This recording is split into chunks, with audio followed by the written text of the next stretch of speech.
Hello students, তোমাদের সবাইকে স্বাগত জানাচ্ছি।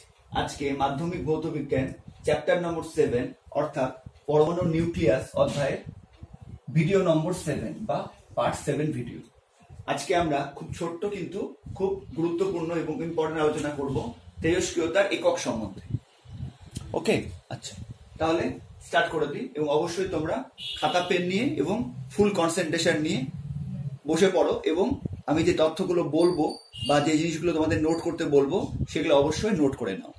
ওকে, দেখো তো তেজস্ক্রিয়তার একক এটা কোথা থেকে আসলো দেখো। তো সেজন্য আমাকে প্রথমে পড়তে হবে সক্রিয়তা বা অ্যাক্টিভিটি। তো সক্রিয়তা কাকে বলে দেখো, কোনো তেজস্ক্রিয় পদার্থ থেকে প্রতি সেকেন্ডে যতগুলি নিউক্লিয়াসের বা পরমাণু বিয়োজন ঘটে। কিভাবে বিয়োজন করবে সেটা আমরা জানি যে কোনো তেজস্ক্রিয় মৌল বা পদার্থ কি করবে, আলফা বিটা এবং গামা রশ্মি নির্গমনের মাধ্যমে সুস্থিত হওয়ার চেষ্টা করবে। এবার প্রতি সেকেন্ডে যতগুলো নিউক্লিয়াসের বা পরমাণুর বিয়োজন ঘটবে তাকে ওই তেজস্ক্রিয় পদার্থের সক্রিয়তা বলা হয় বা অ্যাক্টিভিটি। ঠিক আছে, আচ্ছা, এখানে একটা কথা, বিয়োজন বা বিঘটন এটা কিন্তু একই কথা।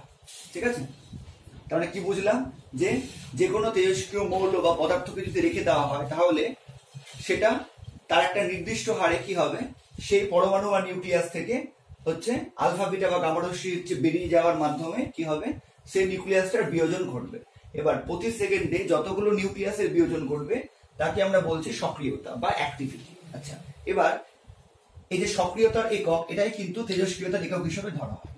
মানে যদি বলা হয় যে সক্রিয়তার একক আর তেজস্ক্রিয়তার একক কি একই, তাহলে বলবো হ্যাঁ, কারণ আমরা সক্রিয়তার মাধ্যমে কিন্তু তেজস্ক্রিয়তার একককে প্রকাশ করছি।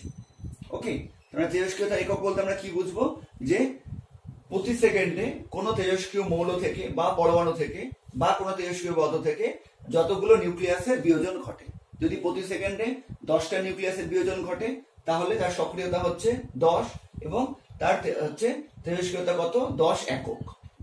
যদি কোনো তেজস্ক্রিয় মৌল থেকে প্রতি সেকেন্ডে 100টা নিউক্লিয়াসের বিয়োজন ঘটে তাহলে তার সক্রিয়তা হচ্ছে 100 ইউনিট এবং তেজস্ক্রিয়তার একক হচ্ছে 100 ইউনিট।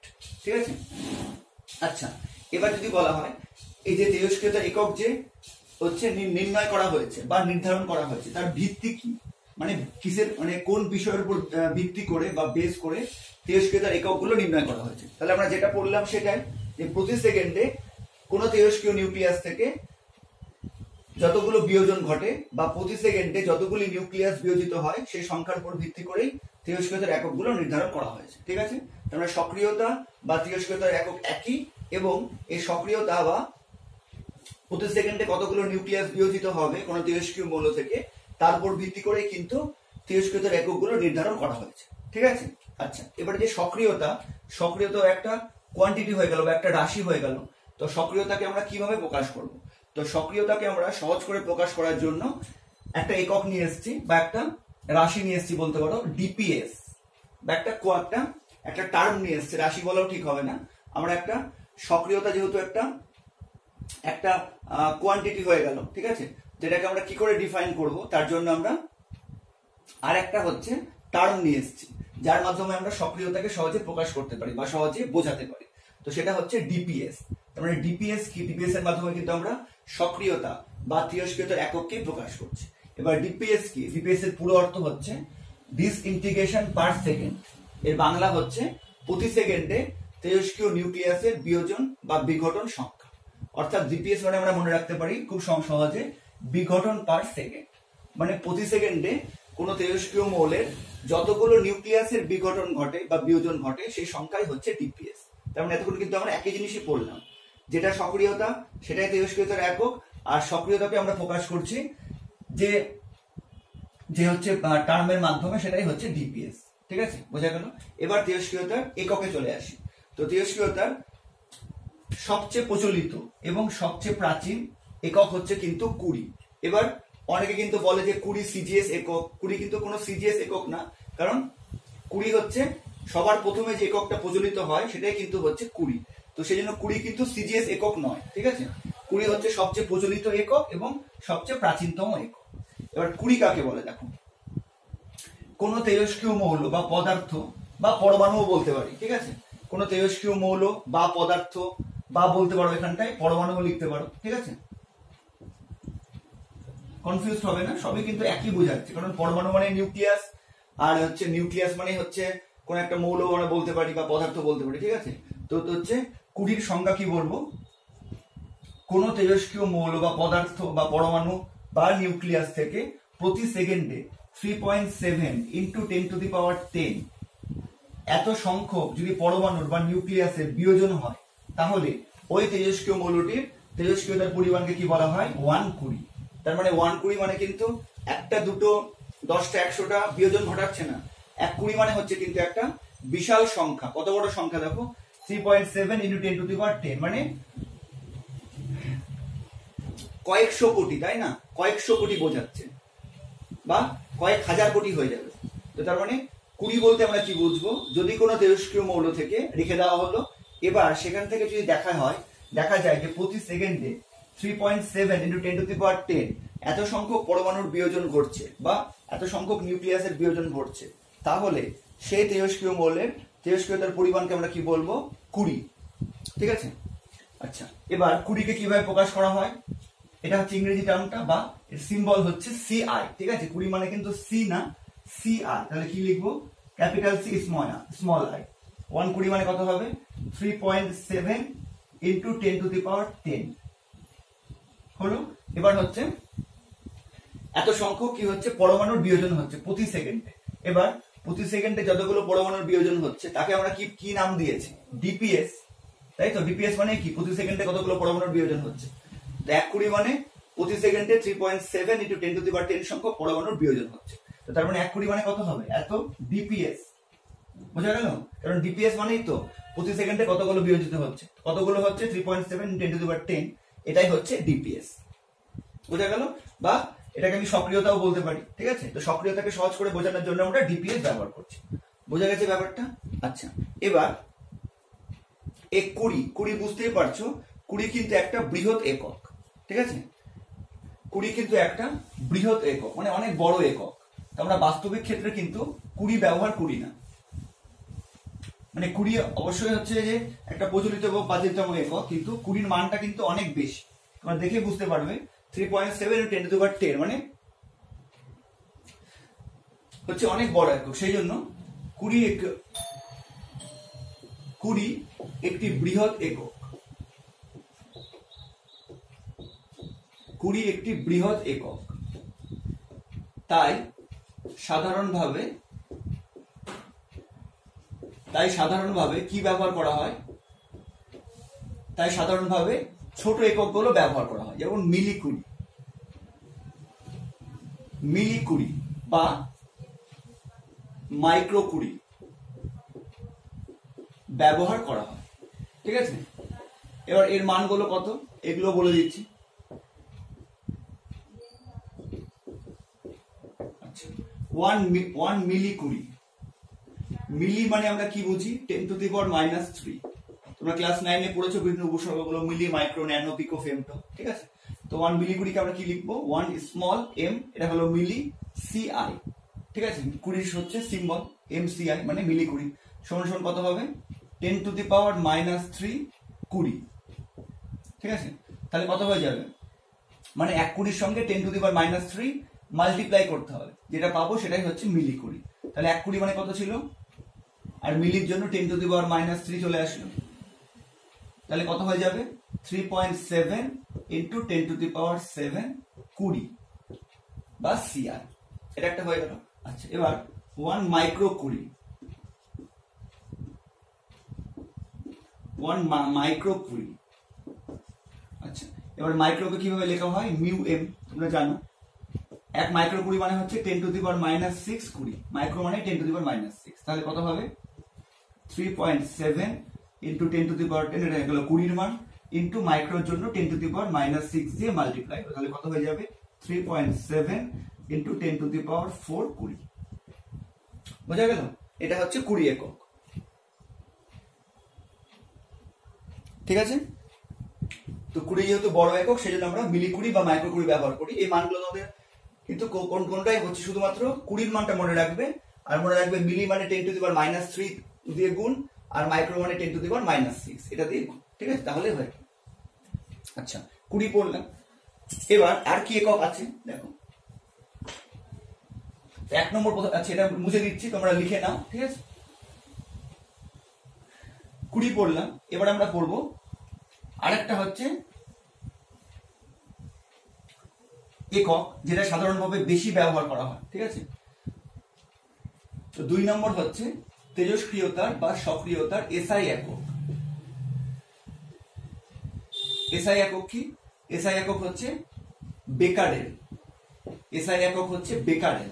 এটা বুঝতেই পারছো, তেজস্ক্রিয়তার আবিষ্কর্তা বিজ্ঞানী হেনরি বেকারেলের নাম অনুযায়ী এটা নেওয়া হয়েছে। আর সিম্বল কি?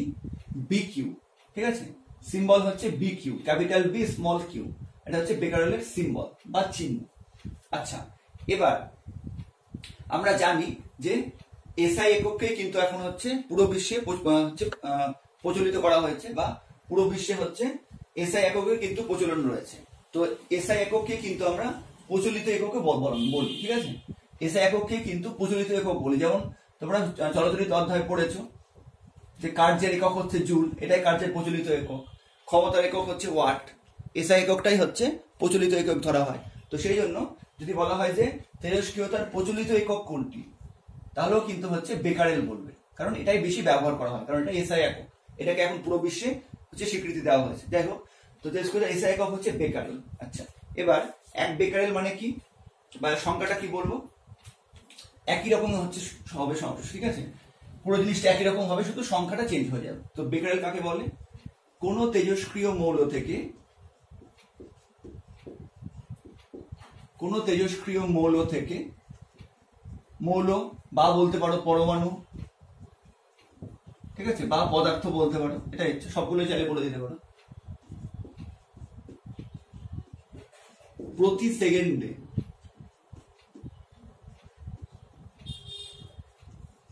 একটি নিউক্লিয়াসের বিয়োজন হলে, প্রতি সেকেন্ডে একটি নিউক্লিয়াসের বা বলতে পারো পরমাণু বিয়োজন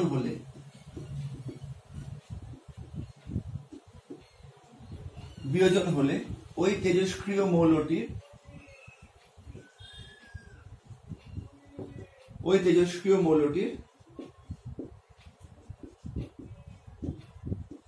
তেজস্ক্রিয়তার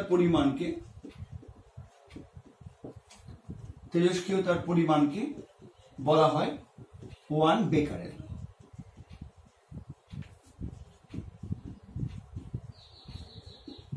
1 বেকারেল বা 1 বিকিউ বলা হয়, ঠিক আছে। তার মানে বেকারেল বলতে কি বোঝায়? কোনো তেজস্ক্রিয় মৌল বা পরমাণু রেখে দেওয়া হলো, সেখান থেকে যদি প্রতি সেকেন্ডে হচ্ছে মাত্র একটা পরমাণু বা নিউক্লিয়াসের হচ্ছে বিয়োজন ঘটে বা বিঘটন ঘটে, তাহলে তাকে আমরা কি বলতে পারবো? 1 বেকারেল, ঠিক আছে।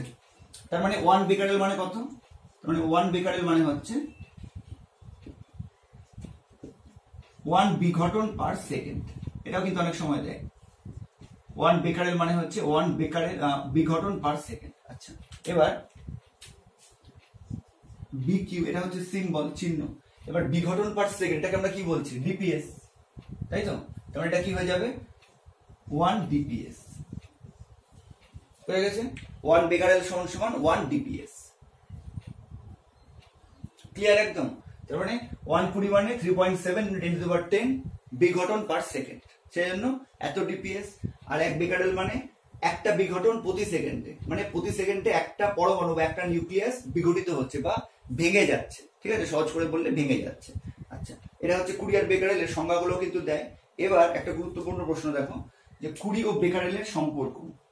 এটাও কিন্তু খুব ইম্পর্টেন্ট। এটা কোথায় লিখবো? এটাকে ওপরে লিখি, 20 ও বেকারেলের মধ্যে সম্পর্ক।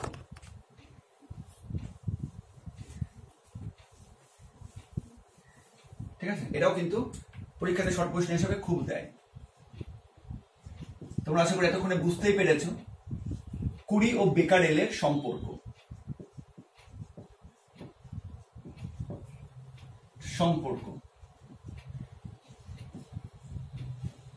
দেখো, 1 20 মানে কত? এত ডিপিএস। আচ্ছা, এবার 1 ডিপিএস মানে কত?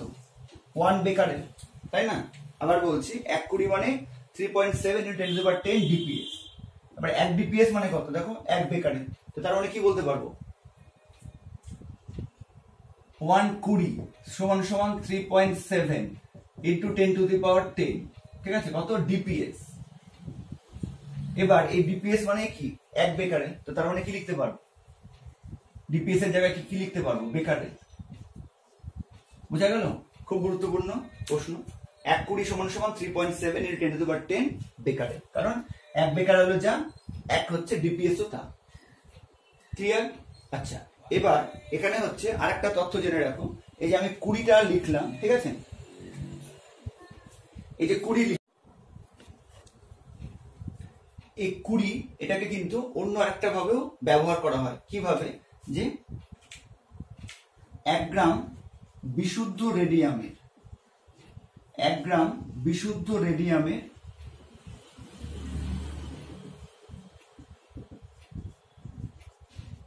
কোন আইসোটোপ? পার্টিকুলার রেডিয়াম 88226, ঠিক আছে, এর সক্রিয়তা 120, ঠিক আছে। এটাও কিন্তু তথ্যটা মনে রাখবে যে এই যে আমরা 120 লিখলাম, যার মান 3.7 × 10⁻10 ডিপিএস, সেটা কিন্তু 1 গ্রাম বিশুদ্ধ রেডিয়ামের সক্রিয়তা বা তেজস্ক্রিয়তার সমান।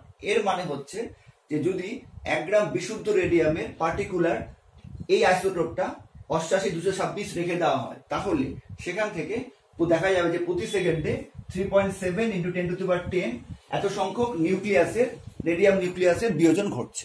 সেই জন্য 1 গ্রাম বিশুদ্ধ রেডিয়ামের সক্রিয়তা বা তেজস্ক্রিয়তার পরিমাণ কি ধরা হয় 120। আচ্ছা, এখান থেকে আরেকটা গুরুত্বপূর্ণ তথ্য আমরা পাচ্ছি। যদি বলা হয় এই যে কোন পদার্থের তেজস্ক্রিয়তার পরিমাণ কিসের উপর নির্ভর করে, তাহলে আমরা কি বলবো তেজস্ক্রিয়তার পরিমাণ ওই তেজস্ক্রিয় পদার্থের উপস্থিত অণুর সংখ্যা বা পরমাণুর সংখ্যার উপর নির্ভর করে। আবার বলছি, কোন তেজস্ক্রিয় পদার্থের যে তেজস্ক্রিয়তার পরিমাণ যে আমরা পরিমাপ করছি সেটা কার উপর নির্ভর করে, সেটা সেই পদার্থে উপস্থিত বা সেই মৌলে উপস্থিত অণু বা পরমাণুর সংখ্যার উপর নির্ভর করে। কারণ দেখো এখানটায় 120 মানে কিন্তু প্রতি সেকেন্ডে এতগুলো নিউক্লিয়াস বা পরমাণুর বিয়োজন ঘটতে হবে। এবার যদি এতগুলো পরমাণুই না থাকে তাহলে কি বিয়োজন করতে পারবে? ধরো এখানে 3.7 × 10⁻10 এত হচ্ছে, প্রতি সেকেন্ডে এতগুলো বিয়োজন ঘটতে হবে, এতগুলো নিউক্লিয়াসকে ভাঙতে হবে। এবার ধরো যে এর থেকে কম সংখ্যক হচ্ছে, ধরো 2 × 10⁵ এত সংখ্যক বিয়োজন ঘটবে, এটা কিন্তু আমরা 20 বলতে পারবো না, তাই না? তো তার মানে কোনো পদার্থের মধ্যে কিন্তু তত সংখ্যক অণু বা পরমাণু থাকতে হবে, তাহলে সেটা বিয়োজিত হতে পারবে। সেই জন্য এই তেজস্ক্রিয়তার পরিমাণ কিন্তু তেজস্ক্রিয় পদার্থের পরমাণু সংখ্যার উপর বা অণু সংখ্যার উপর, অর্থাৎ তেজস্ক্রিয় পদার্থের ভরের উপর নির্ভর করে, ঠিক আছে। আচ্ছা, এবার আমরা দুটো একক পড়লাম আমরা 20 এবং হচ্ছে বেকারেল, এদের মধ্যে সম্পর্কও পড়লাম, ঠিক আছে। 20 এবং বেকারেলের মধ্যে আমরা সম্পর্ক পড়লাম। এবার এছাড়া আর কি একক আছে? এছাড়া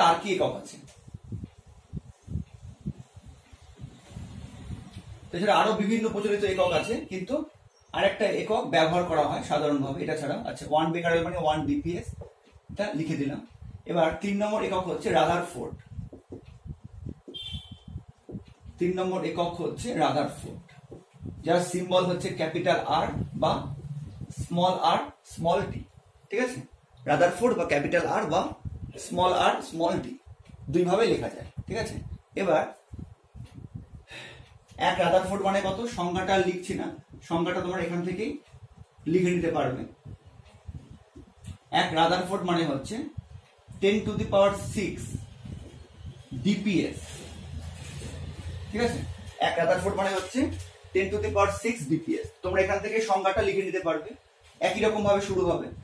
তাহলে এটা রাদারফোর্ডের সংজ্ঞা কি বলবে, যে কোনো তেজস্ক্রিয় মৌল বা পদার্থ বা পরমাণু থেকে প্রতি সেকেন্ডে 10⁶ সংখ্যক পরমাণুর বা নিউক্লিয়াসের বিয়োজন হলে ওই তেজস্ক্রিয় মৌলের তেজস্ক্রিয়তার পরিমাণকে বলা হয় 1 রাদারফোর্ড। বুঝা গেছে? আবার বলছি, একদম একই রকম হবে স্টার্টিং, শুধু সংখ্যাটা চেঞ্জ হবে। কোন তেজস্ক্রিয় মৌল বা পদার্থ বা পরমাণু সবগুলো লিখতে পারবে থেকে প্রতি সেকেন্ডে 10⁶ সংখ্যক পরমাণুর বা নিউক্লিয়াসের বিয়োজন হলে ওই তেজস্ক্রিয় মৌলটির তেজস্ক্রিয়তার পরিমাণকে কি বলা হয়? 1 রাদারফোর্ড। ঠিক আছে?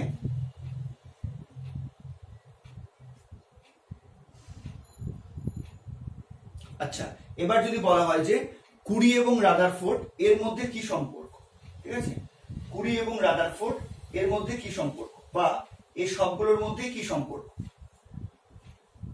ঠিক আছে, এই সবগুলোর মধ্যে মানে তিনটা এককের মধ্যে সম্পর্ক। মানে প্রশ্নটা আমি লিখেও দিচ্ছি। প্রশ্নটা হচ্ছে যে এই যে তিনটে একক আমরা পড়লাম, তেজস্ক্রিয়তার, কুরি, আর কি পড়লাম বেকারেল এসআই একক, আর কি পড়লাম রাদারফোর্ড, এই তিনটা এককের মধ্যে সম্পর্ক। ঠিক আছে, এই তিনটা এককের মধ্যে সম্পর্ক।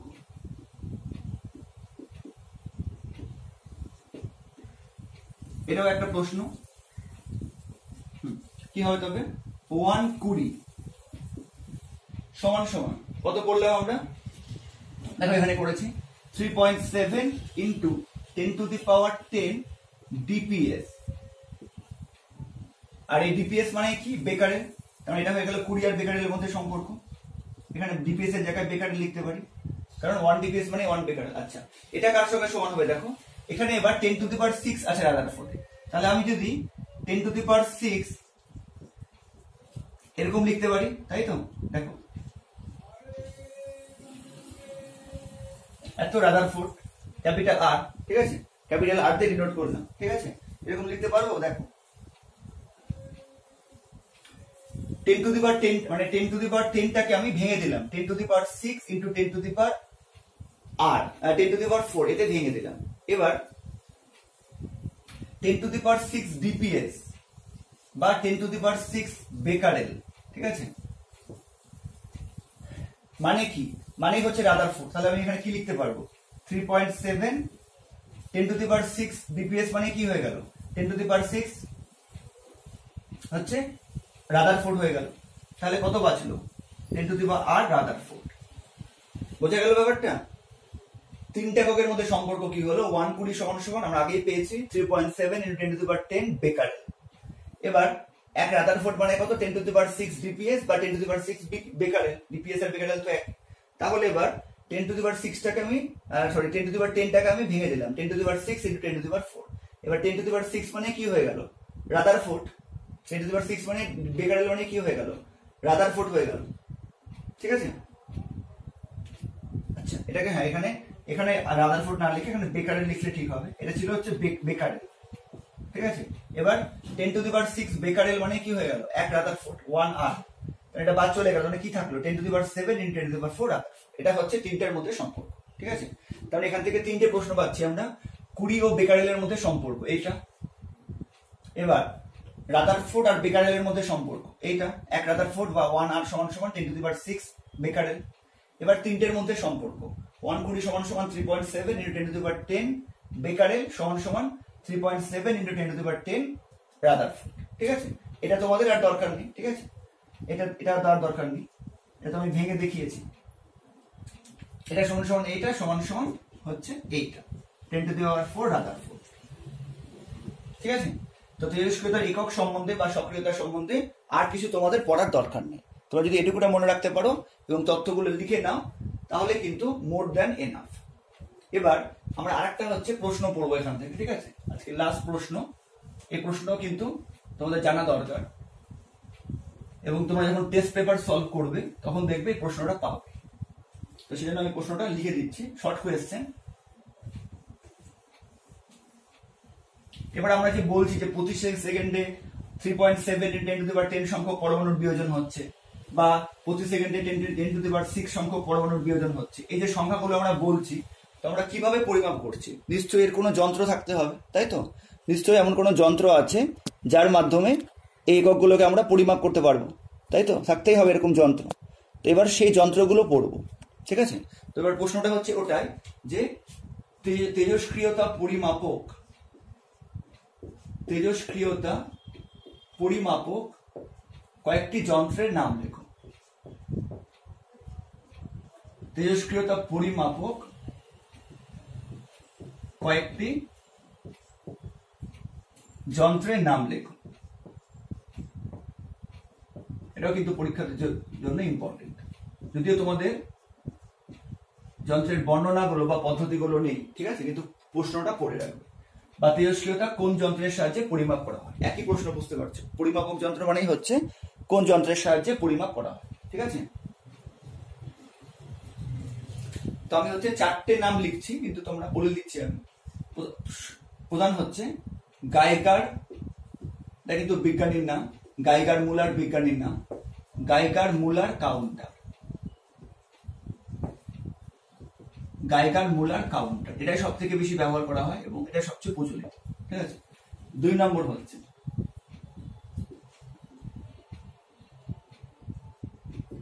স্কিন্টিলেশন চেম্বার, স্কিন্টিলেশন চেম্বার। 3 নম্বর হচ্ছে আয়োনাইজেশন চেম্বার, আয়োনাইজেশন চেম্বার। আর 4 নম্বর হচ্ছে Wilson cloud chamber, Wilson cloud chamber, ঠিক আছে। এই 4টা যন্ত্র সাধারণভাবে, এই 4টা যন্ত্র ব্যবহার করা হয়। আচ্ছা, এটাকে স্কিন্টিলেশন চেম্বার বা এটাকে স্কিন্টিলেশন কাউন্টারই বলা হয়, তো সেজন্য এটাকে চেম্বার না বলে কাউন্টারই বলছে, ঠিক আছে। গাইগার মুলার কাউন্টার 2 নম্বর, স্কিন্টিলেশন কাউন্টার 3 নম্বর, আয়োনাইজেশন চেম্বার 4 নম্বর হচ্ছে উইলসন ক্লাউড চেম্বার। এই 4টা, ঠিক আছে। এবার এর মধ্যে যদি তোমাকে পরীক্ষাতে একটা জিজ্ঞাসা করে তাহলে কিন্তু এটাই বলবে, কারণ এটাই সব থেকে প্রধান, সব থেকে প্রচলিত, ঠিক আছে। আর তোমাদের 4টা নাম মনে রাখলে হবে, 2টো মনে রাখো যথেষ্ট, 2টোর বেশি পরীক্ষাতে দেয় না, সাধারণভাবে একটাই দেয়। একটা দিলে এটা বলবে, 1 নম্বরটা বলবে গাইগার মুলার কাউন্টার, এটাই কিন্তু প্রধান, ঠিক আছে। তো তেজস্ক্রিয়তা পরিমাপক বিভিন্ন একক এবং কোন যন্ত্র সাহায্যে পরিমাপ করা হয় এ সম্বন্ধে জানলাম। তো আজকের ভিডিও এখানে শেষ করছি। এরপরের ভিডিওতে আমরা নিউক্লিয় বন্ধন শক্তি এবং ভর ত্রুটি এদের মধ্যে সম্পর্ক হচ্ছে, কেন কোনো নিউক্লিয়াস স্থায়িত্ব লাভ করে, এই সমস্তগুলো সম্বন্ধে পড়বো, ঠিক আছে। তোমরা ভালো করে পড়াশোনা করতে থাকো এবং প্রত্যেকটা কিন্তু তথ্য তোমরা হচ্ছে অবশ্যই নোট করে নাও, ওকে। তাহলে আজকের ভিডিও এখানে শেষ করছি, সকলকে ধন্যবাদ জানাই।